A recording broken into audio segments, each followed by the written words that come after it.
This 45-minute, 50-minute class that I used to have with the students, I mean, once you finish taking the attendance, I always felt that, okay, this is the time to go and preach.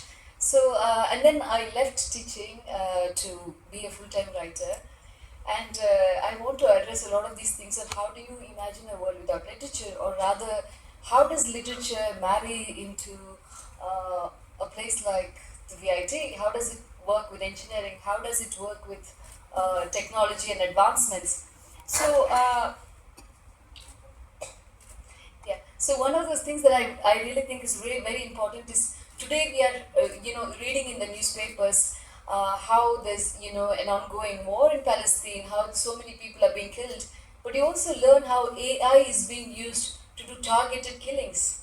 You learn that okay, Israel is using AI and therefore they are going to go do the surgical strikes on hospitals, on where young children are staying, on schools, and then you realize this is the problem when you have technology that doesn't have humanity. This is the problem when you have a technology that doesn't think about lives, that doesn't think about cost, that doesn't think about feeling. And this explosion of a technology that has lost a heart is where I think literature should step in, because what is literature if it is not heart?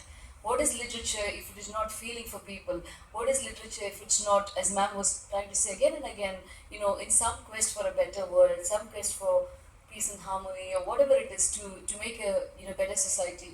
So for me, literature is when when Madam said she caught a fish, and she said, Meena, I turned to the chancellor and said, Sir, your name Meenakshi, sir. I don't want to be called a fish. Because my poor father, I mean, he went and saw, I mean, he's sitting on the first stage. ஒரு இது தமிழ் சொல்லுவாங்க, 18 பொண்ணு பார்த்தாங்களா, கடைசியில் கல்யாணம் ஆகலன்னு சொல்லிட்டு மீனாட்சி கிட்ட போயிட்டு வேண்டியிருக்காரு. அம்மா எனக்கு கல்யாணம் ஆனால் ஒரு பொண்ணு குழந்தை பிறந்தா மீனாட்சின்னு பேர் வைக்கிறது. So but it's a very interesting story. My father's story of rejection. You have to give a hand to this man. You have this patience.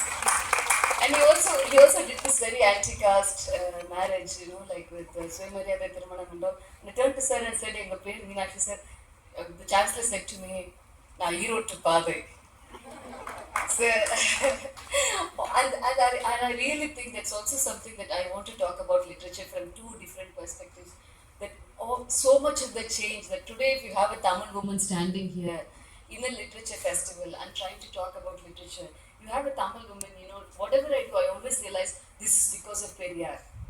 This is because of what Periyar did. Periyar told us, when he did the agitation in 1938 against Hindi imposition, he said, the day Tamil women come, he said, there is no space. They're saying that a struggle is a man's thing. A struggle is for men and women. Everything is for men and women. And he said, the day Tamil women get ready to go to jail, this society will be liberated. And that is the important thing. It's about how much importance, in the sense, so much that we talk about today, all the progress of the state, it's because he managed to break the shackles. He managed to tell women, you can do anything. And he went after society. He called out every bad practice, which is why today you get this space. You get this space to be professors, writers, teachers, intellectuals. And we're still struggling. It's still, Periyar's fight is not over. We are still struggling within, Tamil and others, broader society. But just the fact that, he liberated us to, and one of the earliest books that I translated was Penniyin Adimayanal.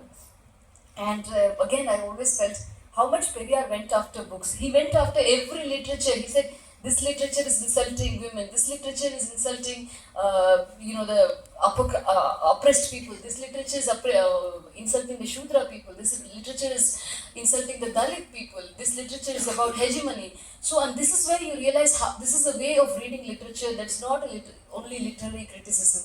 This is literary criticism that changes history, that changes politics, that changes society. So his literary criticism of just one book, Ramayana, made sure that we look at society from a different perspective, understand what is going on, what is oppression. Today we're talking about North, South, federalism, whatever. I mean, like Periyar was like, he could do that through literature.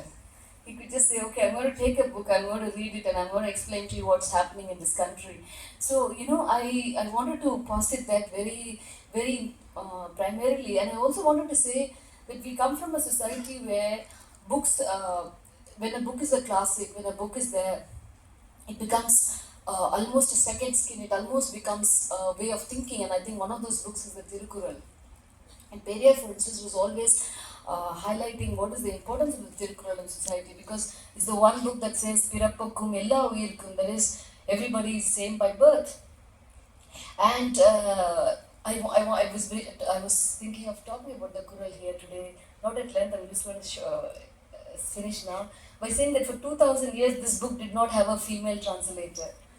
So it was I did this first translation. I couldn't even finish the whole book. I did only the Kamatupal, the Imbatupal. But I was like, okay, we have to do this. Women have to get this space. 2000 years, you're like, so many men have commented, so many men have published books, they have translated it. But this is a space that women have to take. We have to say, okay, in the name of Periyar, in the name of, the E-Road path, whatever. So, and I was very proud that, I got this chance to work with the heart of, the heartbeat of Tamil language, and it's possibly one of the best work that I have done, even with my novels and all my poetry. And I wanted to say that, when you talk about a literature festival, please don't reduce literature to English alone. We have a very great culture.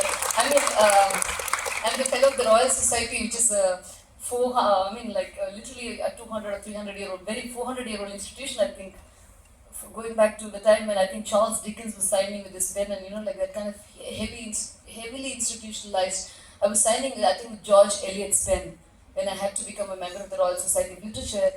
There were more people who were more than 100 years old. Then there were people less than 40 years old.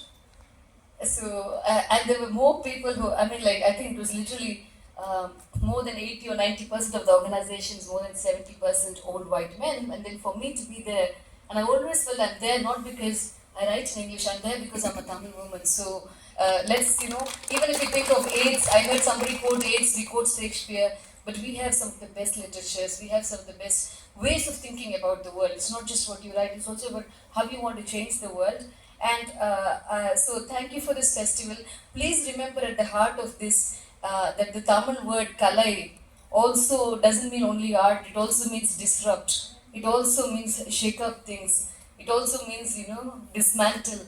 So whatever is evil, whatever is oppressive, whatever is unequal, I think literature is the way you change that and you address that. That's what all of art does. So thank you so much to everyone who's organized this conference. My personal thanks to the Chancellor for being so encouraging, and also for, giving this, flow of oxygen to my family that allows somebody like me to be a writer. Because so thank you so much to all of you here, and I look forward to what's going to happen in the next 2 days.